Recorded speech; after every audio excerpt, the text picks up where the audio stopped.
Santahar railway station Bogura জেলার আদমদীঘি উপজেলায় অবস্থিত একটি জংশন স্টেশন। এটি বাংলাদেশের অন্যতম গুরুত্বপূর্ণ রেলওয়ে স্টেশন।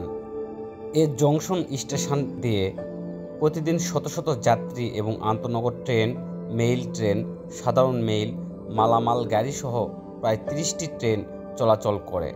অবিভক্ত ভারতের উত্তরবঙ্গ ও আসাম, ত্রিপুরা ও নাগাল্যান্ডের সঙ্গে পশ্চিমবঙ্গের কলকাতার যোগাযোগ সহজ করার লক্ষ্যে সান্তাহারকে সংযুক্ত করে পূর্ব দিকে বগুড়া হয়ে দিনাজপুর, রংপুর ও লালমনিরহাটে যাওয়ার জন্য আগের রেল লাইন ব্রডগেজের সাথে আরও একটি রেল লাইন মিটার গেজ নির্মিত হলে সান্তাহার স্টেশন সান্তাহার জংশন স্টেশনে পরিণত হয়।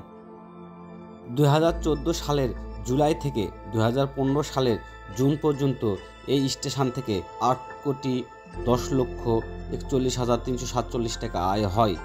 সান্তাহারের রেল ইয়ার্ডটি বাংলাদেশের বৃহত্তম রেল ইয়ার্ড। 1878 সাল থেকে কলকাতা থেকে শিলিগুড়িতে রেলপথে যাওয়ার জন্য 2 ধাপে রেল ভ্রমণ করতে হতো।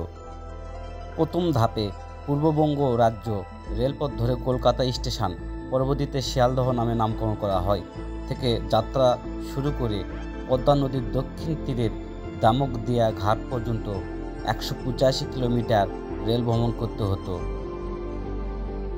তারপর ফেরিতে করে নদী পার হয়ে ভ্রমণযাত্রার দ্বিতীয় ধাপ শুরু হতো।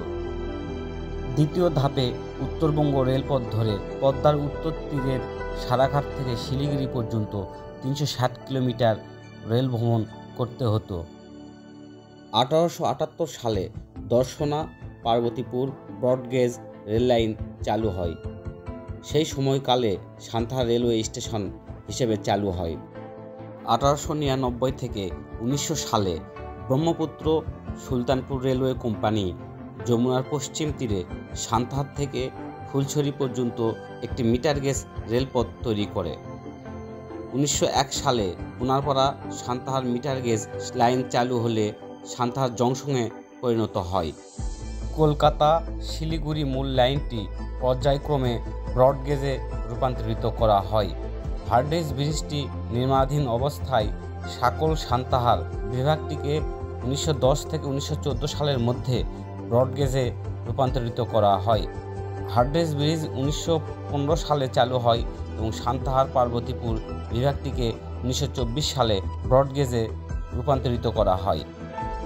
শুরুতেই এই স্টেশনের নাম ছিল সুলতানপুর। 1947 সাল থেকে সুলতানপুর সান্তাহার নামে খ্যাত হয়ে থাকে।